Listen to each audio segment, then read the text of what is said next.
ಬೆಂಗಳೂರಿಗೆ ಈ ಅಕ್ರಮ ಬಾಂಗ್ಲಾ ವಲಸಿಗರು ಮಾರಕ ಆಗ್ಬಿಟ್ಟಿದ್ದಾರೆ. ಎಲ್ಲಿಂದ ಬರ್ತಾರೋ ಏನ್ ಕಥೆನೋ ಬಂದು ಸೇರ್ಕೊಂಡ್ಬಿಡೋದು. ಇಲ್ಲಿ ಅಕ್ರಮವಾಗಿ ಮನೆಗಳನ್ನ ಕಟ್ಕೊಳ್ಳೋದು, ಆಮೇಲೆ ತಲೆನೋವಾಗೋದು. ಇಂಥ ಅಕ್ರಮ ಬಾಂಗ್ಲಾ ವಲಸಿಗರ ವಿರುದ್ಧ ನಿಮ್ಮ republic Kannada daring sting operation ಮಾಡಿದೆ. ನಮ್ಮ ರಿಪಬ್ಲಿಕ್ ಕನ್ನಡದ ಬಿಗ್ ಇಂಪ್ಯಾಕ್ಟ್ ಅನ್ನುವಂತೆ ಪೊಲೀಸರು ಆ ಎಲ್ಲ ಅಕ್ರಮ ವಲಸಿಗರನ್ನ ವಶಕ್ಕೆ ತಗೊಂಡಿದ್ದಾರೆ. FRR ಆಫೀಸಿಗೆ ಹೋಗಿ ಬಿಟ್ಟು ಬಂದಿದ್ದಾರೆ. ಪೊಲೀಸರನ್ನ ಕಣ್ಣು ತೆರೆಸೋದಕ್ಕೆ ರಿಪಬ್ಲಿಕ್ ಕನ್ನಡವೇ ಬರಬೇಕಾಯ್ತು. ಇಷ್ಟು ದಿನ ಇವರೆಲ್ಲ ನಿದ್ದೆ ಮಾಡ್ತಾ ಇದ್ರು. ಅಕ್ರಮ ಬಾಂಗ್ಲಾ ವಲಸಿಗರು ಎಲ್ಲೆಲ್ಲಿದ್ದಾರೆ ಅಂತ ಹೇಳಿಕೊಟ್ಟಿದ್ದು ನಾವು.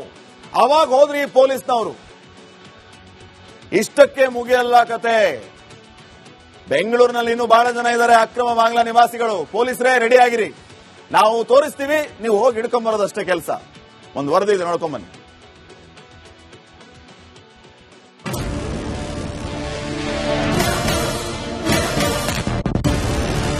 ಬೇಟೆ ಇದು ಅಂತಿಂತ ಬೇಟೆಯಲ್ಲ, ಅಕ್ರಮವಾಸಿಗಳ ಮಹಾ ಬೇಟೆ.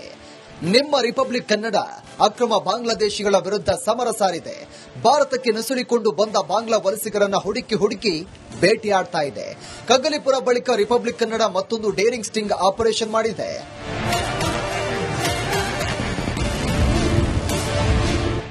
ಇದು ಅಕ್ರಮ ಬಾಂಗ್ಲಾದೇಶಿಗಳ ಬೇಟೆ 2.0. ರಿಪಬ್ಲಿಕ್ ಕನ್ನಡದ ಮತ್ತೊಂದು ಡೇರಿಂಗ್ ಸ್ಟಿಂಗ್. ಅಕ್ರಮ ಬಾಂಗ್ಲಾದೇಶಿಗಳು ಎಕ್ಸ್ಪೋಸ್. ಬೆಂಗಳೂರಿನ ಕನಕಪುರ ಮುಖ್ಯ ರಸ್ತೆಯಲ್ಲಿ ಅಕ್ರಮ ಬಾಂಗ್ಲಾದೇಶಿಗಳ ಜಾಲವನ್ನು ನಿಮ್ಮ ರಿಪಬ್ಲಿಕ್ ಕನ್ನಡ ಬಯಲಿಗೆಳೆದಿತ್ತು. ಕಗ್ಗಲಿಪುರ ಪೊಲೀಸ್ ಠಾಣೆ ವ್ಯಾಪ್ತಿಯಲ್ಲಿ ಬಾಂಗ್ಲಾದೇಶಿಗಳು ನೆಲೆಯೂರಿರುವುದನ್ನ ಎಕ್ಸ್ಪೋಸ್ ಮಾಡಿತ್ತು. ಇದು ಜಸ್ಟ್ ಟ್ರೈಲರ್ ಅಷ್ಟೇ, ಅಸಲಿ ಪಿಕ್ಚರ್ ಇನ್ನೂ ಬಾಕಿ ಇದೆ. ನಾವೀಗ ತೋರಿಸೋ ಸ್ಟೋರಿ ಇಡೀ ಬೆಂಗಳೂರನ್ನೇ ಬೆಚ್ಚಿ ಬೀಳಿಸುತ್ತೆ. ಮಾದನಾಯಕನಹಳ್ಳಿಯಲ್ಲಿ ಅಕ್ರಮ ಬಾಂಗ್ಲಾದೇಶಿಗಳು. ಕಗ್ಗಲಿಪುರ ಬಳಿಕ ನಿಮ್ಮ ರಿಪಬ್ಲಿಕ್ ಕನ್ನಡ ಮಾದನಾಯಕನಹಳ್ಳಿಯಲ್ಲಿ ಡೇರಿಂಗ್ ಸ್ಟಿಂಗ್ ಆಪರೇಷನ್ ಮಾಡಿದೆ. ಭಾರತಕ್ಕೆ ನುಸುಳಿಕೊಂಡು ಬಂದ ಅಕ್ರಮ ಬಾಂಗ್ಲಾದೇಶಿಗಳು ಮಾದನಾಯಕನಹಳ್ಳಿಯಲ್ಲಿ ರಾಜಾರೋಷವಾಗಿ ನೆಲೆಯೂರಿರುವುದನ್ನ ಬಯಲಿಗೆಳೆದಿದೆ.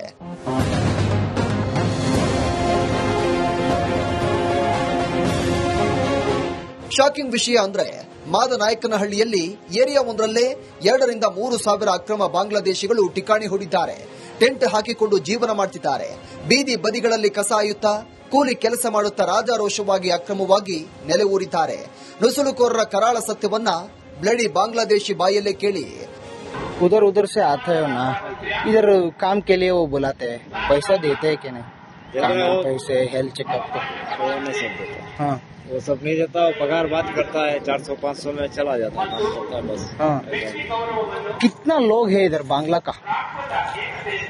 कम से कम तुमको ये पूरा सराउंडिंग में मादनायकनहल्ली का सराउंडिंग पूरा ढूंढ लिया तो तुमको 2-3 हजार लोग मिल जाता है। 2-3 हजार? उससे भी ज्यादा है। कैसे आता है भैया वो? आ जाता है कॉन्ट्रैक्ट पे आ जाता है। अब मैं आ गया, मैं तो ले लेता हूँ इधर। अब मैं मेरे को तो पैसा मिलता है अच्छा खासा, मैं क्या करता हूँ और 4 लोग को बुला लेता हूँ। कम तो कम पगार तो देना चाहिए ना वो, ऐसा हो जाता। पण फोटो तಗೊಂಬಿಡಿ. फोटो है, फोटो लेते हैं घर का। हाँ ले लो ले लो। इधर नहीं रहता है ना वो? नहीं इधर छोड़ दिया सेट, इधर नहीं है, पूरा अलग अलग चला गया उधर इधर।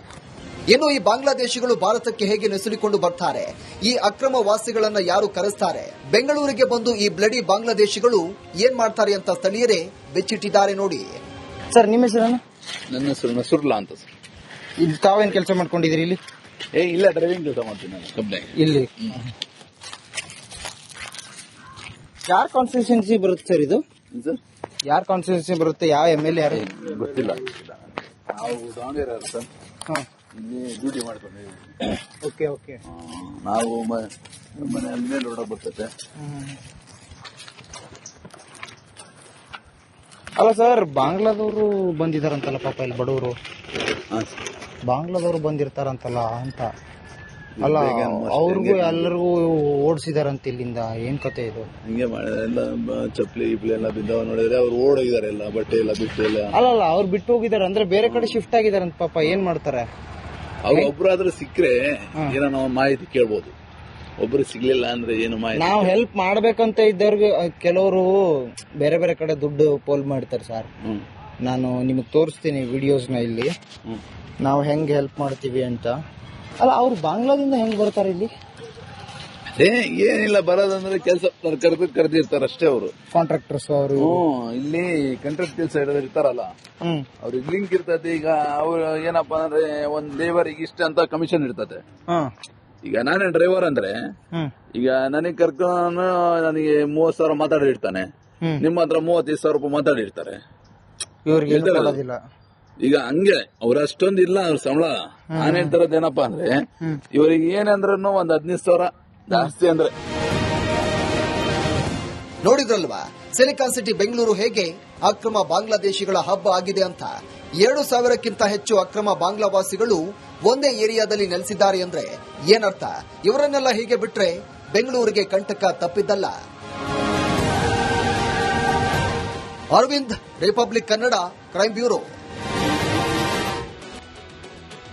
ಬೆಂಗಳೂರಿಗೆ ಈ ಅಕ್ರಮ ಬಾಂಗ್ಲಾ ವಲಸಿಗರು ಮಾರಕ ಆಗ್ಬಿಟ್ಟಿದ್ದಾರೆ. ಎಲ್ಲಿಂದ ಬರ್ತಾರೋ ಏನ್ ಕಥೆನೋ ಬಂದು ಸೇರ್ಕೊಂಡ್ಬಿಡೋದು, ಇಲ್ಲಿ ಅಕ್ರಮವಾಗಿ ಮನೆಗಳನ್ನ ಕಟ್ಕೊಳ್ಳೋದು, ಆಮೇಲೆ ತಲೆನೋವಾಗೋದು. ಇಂಥ ಅಕ್ರಮ ಬಾಂಗ್ಲಾ ವಲಸಿಗರ ವಿರುದ್ಧ ನಿಮ್ಮ republic Kannada daring sting operation ಮಾಡಿದೆ. ನಮ್ಮ ರಿಪಬ್ಲಿಕ್ ಕನ್ನಡದ ಬಿಗ್ ಇಂಪ್ಯಾಕ್ಟ್ ಅನ್ನುವಂತೆ ಪೊಲೀಸರು ಆ ಎಲ್ಲ ಅಕ್ರಮ ವಲಸಿಗರನ್ನ ವಶಕ್ಕೆ ತಗೊಂಡಿದ್ದಾರೆ. FRR ಆಫೀಸಿಗೆ ಹೋಗಿ ಬಿಟ್ಟು ಬಂದಿದ್ದಾರೆ. ಪೊಲೀಸರನ್ನ ಕಣ್ತೆರೆಸೋದಕ್ಕೆ ರಿಪಬ್ಲಿಕ್ ಕನ್ನಡವೇ ಬರಬೇಕಾಯ್ತು. ಇಷ್ಟು ದಿನ ಇವರೆಲ್ಲ ನಿದ್ದೆ ಮಾಡ್ತಾ ಇದ್ರು. ಅಕ್ರಮ ಬಾಂಗ್ಲಾ ವಲಸಿಗರು ಎಲ್ಲೆಲ್ಲಿದ್ದಾರೆ ಅಂತ ಹೇಳಿಕೊಟ್ಟಿದ್ದು ನಾವು. ಅವಾಗ ಹೋದ್ರಿ ಈ ಪೊಲೀಸ್ನವರು. ಇಷ್ಟಕ್ಕೆ ಮುಗಿಯಲ್ಲ ಕತೆ. ಬೆಂಗಳೂರಿನಲ್ಲಿ ಇನ್ನೂ ಬಹಳ ಜನ ಇದ್ದಾರೆ ಅಕ್ರಮ ಬಾಂಗ್ಲಾ ನಿವಾಸಿಗಳು. ಪೊಲೀಸರೇ ರೆಡಿ ಆಗಿರಿ, ನಾವು ತೋರಿಸ್ತೀವಿ, ನೀವು ಹೋಗಿ ಹಿಡ್ಕೊಂಬರೋದಷ್ಟೇ ಕೆಲಸ. ಒಂದು ವರದಿ ಇದೆ, ನೋಡ್ಕೊಂಬನ್ನಿ.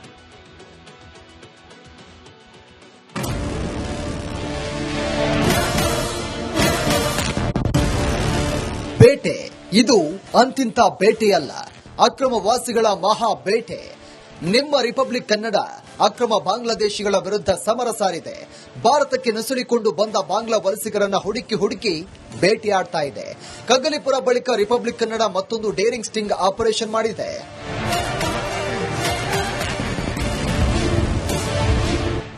ಇದು ಅಕ್ರಮ ಬಾಂಗ್ಲಾದೇಶಿಗಳ ಬೇಟೆ 2.0. ರಿಪಬ್ಲಿಕ್ ಕನ್ನಡದ ಮತ್ತೊಂದು ಡೇರಿಂಗ್ ಸ್ಟಿಂಗ್. ಅಕ್ರಮ ಬಾಂಗ್ಲಾದೇಶಿಗಳು ಎಕ್ಸ್ಪೋಸ್. ಬೆಂಗಳೂರಿನ ಕನಕಪುರ ಮುಖ್ಯ ರಸ್ತೆಯಲ್ಲಿ ಅಕ್ರಮ ಬಾಂಗ್ಲಾದೇಶಿಗಳ ಜಾಲವನ್ನು ನಿಮ್ಮ ರಿಪಬ್ಲಿಕ್ ಕನ್ನಡ ಬಯಲಿಗೆಳೆದಿತ್ತು. ಕಗ್ಗಲಿಪುರ ಪೊಲೀಸ್ ಠಾಣೆ ವ್ಯಾಪ್ತಿಯಲ್ಲಿ ಬಾಂಗ್ಲಾದೇಶಿಗಳು ನೆಲೆಯೂರಿರೋದನ್ನ ಎಕ್ಸ್ಪೋಸ್ ಮಾಡಿತ್ತು. ಇದು ಜಸ್ಟ್ ಟ್ರೈಲರ್ ಅಷ್ಟೇ, ಅಸಲಿ ಪಿಕ್ಚರ್ ಇನ್ನೂ ಬಾಕಿ ಇದೆ. ನಾವೀಗ ತೋರಿಸೋ ಸ್ಟೋರಿ ಇಡೀ ಬೆಂಗಳೂರನ್ನೇ ಬೆಚ್ಚಿ ಬೀಳಿಸುತ್ತೆ. ಮಾದನಾಯಕನಹಳ್ಳಿಯಲ್ಲಿ ಅಕ್ರಮ ಬಾಂಗ್ಲಾದೇಶಿಗಳು. ಕಗ್ಗಲಿಪುರ ಬಳಿಕ ನಿಮ್ಮ ರಿಪಬ್ಲಿಕ್ ಕನ್ನಡ ಮಾದನಾಯಕನಹಳ್ಳಿಯಲ್ಲಿ ಡೇರಿಂಗ್ ಸ್ಟಿಂಗ್ ಆಪರೇಷನ್ ಮಾಡಿದೆ. ಭಾರತಕ್ಕೆ ನುಸುಳಿಕೊಂಡು ಬಂದ ಅಕ್ರಮ ಬಾಂಗ್ಲಾದೇಶಿಗಳು ಮಾದನಾಯಕನಹಳ್ಳಿಯಲ್ಲಿ ರಾಜಾರೋಷವಾಗಿ ನೆಲೆಯೂರಿರುವುದನ್ನ ಬಯಲಿಗೆಳೆದಿದೆ.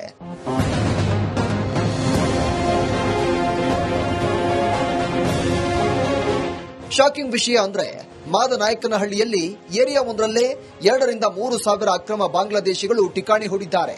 ಟೆಂಟ್ ಹಾಕಿಕೊಂಡು ಜೀವನ ಮಾಡ್ತಿದ್ದಾರೆ. ಬೀದಿ ಬದಿಗಳಲ್ಲಿ ಕಸ ಆಯುತ್ತಾ ಕೂಲಿ ಕೆಲಸ ಮಾಡುತ್ತಾ ರಾಜಾರೋಷವಾಗಿ ಅಕ್ರಮವಾಗಿ ನೆಲೆ ಊರಿದ್ದಾರೆ. ನುಸುಳುಕೋರರ ಕರಾಳ ಸತ್ಯವನ್ನ ಬ್ಲಡಿ ಬಾಂಗ್ಲಾದೇಶಿ ಬಾಯಲ್ಲೇ ಕೇಳಿ. उधर उधर से आता है ना, इधर काम के लिए वो बुलाते हैं, पैसा देते हैं कि नहीं? काम पैसे हेल्थ चेकअप को हाँ वो सब नहीं देता, वो पगार बात करता है 400-500 में चला जाता है, काम करता है बस। हाँ कितना लोग है इधर बांग्ला का? कम से कम तुमको ये पूरा सराउंडिंग में मादनाकनहल्ली का सराउंडिंग पूरा ढूंढ लिया तो तुमको 2-3 हजार लोग मिल जाता है। 2-3 हजार? उससे भी ज्यादा। कैसे आता है भैया वो? आ जाता है कॉन्ट्रैक्ट पे आ जाता है। अब मैं आ गया मैं तो ले लेता हूँ उधर। अब मेरे को तो पैसा मिलता है अच्छा खासा, मैं क्या करता हूँ 4 लोग को बुला लेता हूँ। कम तो कम पगार तो देना चाहिए ना वो। ऐसा हो जाता। ಒಂದು ಫೋಟೋ ತಗೊಂಬಿಡಿ फोटो लेते हैं घर का। इधर नहीं रहता है ना वो। नहीं, इधर छोड़ दिया सेट, इधर नहीं है, पूरा अलग अलग चला गया उधर इधर। ಇನ್ನು ಈ ಬಾಂಗ್ಲಾದೇಶಿಗಳು ಭಾರತಕ್ಕೆ ಹೇಗೆ ನುಸುಳಿಕೊಂಡು ಬರ್ತಾರೆ, ಈ ಅಕ್ರಮ ವಾಸಿಗಳನ್ನ ಯಾರು ಕರೆಸ್ತಾರೆ, ಬೆಂಗಳೂರಿಗೆ ಬಂದು ಈ ಬ್ಲಡಿ ಬಾಂಗ್ಲಾದೇಶಿಗಳು ಏನ್ ಮಾಡ್ತಾರೆ ಅಂತ ಸ್ಥಳೀಯರೇ ಬೆಚ್ಚಿಟ್ಟಿದ್ದಾರೆ ನೋಡಿ. ಸರ್ ನಿಮ್ಮ ಹೆಸರೇನು? ನನ್ನ ಹೆಸರು ನಸುರ್ಲಾ ಅಂತ ಸರ್. ಇಲ್ಲಿ ತಾವೇನ್ ಕೆಲಸ ಮಾಡ್ಕೊಂಡಿದ್ದೀರಿ ಇಲ್ಲಿ? ಇಲ್ಲ, ಡ್ರೈವಿಂಗ್ ಕೆಲಸ ಮಾಡ್ತೀನಿ ನಾನು ಕಂಪ್ನಿ. ಇಲ್ಲಿ ಯಾರ ಕಾನ್ಸ್ಟಿಟ್ಯೂನ್ಸಿ ಬರುತ್ತೆ ಸರ್ ಇದು? ಯಾರ ಕಾನ್ಸ್ಟಿಟ್ಯೂನ್ಸಿ ಬರುತ್ತೆ? ಯಾವ MLA ಯಾರು? ಗೊತ್ತಿಲ್ಲ. ನಾವು ದಾವಣಗೆರೆ ಸರ್, ಇಲ್ಲಿ ಡ್ಯೂಟಿ ಮಾಡ್ಕೊಂಡಿದ್ದೀವಿ. Okay okay. ನಾವು ಮನೆ ಮೇಲೆ ಹೊರಡೋಕೆ ಬರ್ತೈತೆ. ಅಲ್ಲ ಸರ್, ಬಾಂಗ್ಲಾದವರು ಬಂದಿದಾರಂತಲ್ಲ ಪಾಪ ಇಲ್ಲಿ ಬಡವರು, ಬಾಂಗ್ಲಾದವರು ಬಂದಿರ್ತಾರಂತಲ್ಲ ಅಂತ. ಅಲ್ಲ, ಅವ್ರಿಗೂ ಎಲ್ಲರಿಗೂ ಓಡಿಸಿದಾರಂತ ಇಲ್ಲಿಂದ. ಏನ್ ಕತೆ ಇದು? ಹಿಂಗೆ ಎಲ್ಲ ಚಪ್ಪಲಿ ಗಿಪ್ಲಿ ಎಲ್ಲ ಬಿದ್ದಾವ ನೋಡಿದ್ರೆ ಅವ್ರು ಓಡೋಗಿದ್ದಾರೆ, ಎಲ್ಲ ಬಟ್ಟೆ ಎಲ್ಲ ಬಿಟ್ಟು ಎಲ್ಲ. ಅಲ್ಲಲ್ಲ, ಅವ್ರು ಬಿಟ್ಟು ಹೋಗಿದಾರೆ ಅಂದ್ರೆ ಬೇರೆ ಕಡೆ ಶಿಫ್ಟ್ ಆಗಿದಾರಂತ ಪಾಪ. ಏನ್ ಮಾಡ್ತಾರೆ ಅವ್ರು? ಒಬ್ರಾದ್ರೂ ಸಿಕ್ಕರೆ ಏನೋ ನಾವು ಮಾಹಿತಿ ಕೇಳ್ಬೋದು, ಒಬ್ರು ಸಿಗ್ಲಿಲ್ಲ ಅಂದ್ರೆ ಏನು ಮಾಹಿತಿ. ನಾವು ಹೆಲ್ಪ್ ಮಾಡ್ಬೇಕಂತ ಇದ್ದವ್ರಿಗೆ ಕೆಲವರು ಬೇರೆ ಬೇರೆ ಕಡೆ ದುಡ್ಡು ಪೋಲ್ ಮಾಡ್ತಾರೆ ಸರ್. ನಾನು ನಿಮಗೆ ತೋರಿಸ್ತೀನಿ ವಿಡಿಯೋಸ್ನ ಇಲ್ಲಿ, ನಾವು ಹೆಂಗ್ ಹೆಲ್ಪ್ ಮಾಡ್ತೀವಿ ಅಂತ. ಅಲ್ಲ, ಅವ್ರು ಬಾಂಗ್ಲಾದಿಂದ ಹೆಂಗ್ ಬರ್ತಾರೆ ಇಲ್ಲಿ? ಏನಿಲ್ಲ, ಬರೋದಂದ್ರೆ ಕೆಲಸ ಕರೆದಿರ್ತಾರೆ ಅಷ್ಟೇ ಅವರು, ಕಾಂಟ್ರಾಕ್ಟರ್ಸ್ ಅವರು. ಇಲ್ಲಿ ಕಾಂಟ್ರಾಕ್ಟ್ ಕೆಲಸ ಇರ್ತಾರಲ್ಲ, ಅವ್ರಿಗೆ ಲಿಂಕ್ ಇರ್ತದೆ. ಈಗ ಅವ್ರು ಏನಪ್ಪಾ ಅಂದ್ರೆ ಒಂದ್ ಲೇಬರ್ಗೆ ಇಷ್ಟ ಅಂತ ಕಮಿಷನ್ ಇರ್ತದೆ. ಈಗ ನಾನೇ ಡ್ರೈವರ್ ಅಂದ್ರೆ ಈಗ ನನಗೆ ಕರ್ಕೊಂಡು ನನಗೆ 30,000 ಮಾತಾಡಿರ್ತಾನೆ, ನಿಮ್ಮ ಹತ್ರ 35,000 ರೂಪಾಯಿ ಮಾತಾಡಿರ್ತಾರೆ. ಇವ್ರಿಗೆ ಈಗ ಹಂಗೆ ಅವ್ರ ಅಷ್ಟೊಂದು ಇಲ್ಲ ಅವ್ರ ಸಂಬಳ. ನಾನು ಹೇಳ್ತಿರೋದು ಏನಪ್ಪಾ ಅಂದ್ರೆ ಇವರಿಗೆ ಏನಂದ್ರೂ ಒಂದ್ 15,000 ಜಾಸ್ತಿ ಅಂದ್ರೆ. ನೋಡಿದ್ರಲ್ವಾ ಸಿಲಿಕಾನ್ ಸಿಟಿ ಬೆಂಗಳೂರು ಹೇಗೆ ಅಕ್ರಮ ಬಾಂಗ್ಲಾದೇಶಿಗಳ ಹಬ್ಬ ಆಗಿದೆ ಅಂತ. 7,000ಕ್ಕಿಂತ ಹೆಚ್ಚು ಅಕ್ರಮ ಬಾಂಗ್ಲಾವಾಸಿಗಳು ಒಂದೇ ಏರಿಯಾದಲ್ಲಿ ನೆಲೆಸಿದ್ದಾರೆ ಅಂದ್ರೆ ಏನರ್ಥ? ಇವರನ್ನೆಲ್ಲ ಹೀಗೆ ಬಿಟ್ರೆ ಬೆಂಗಳೂರಿಗೆ ಕಂಟಕ ತಪ್ಪಿದ್ದಲ್ಲ. Arvind, Republic Kannada, crime bureau.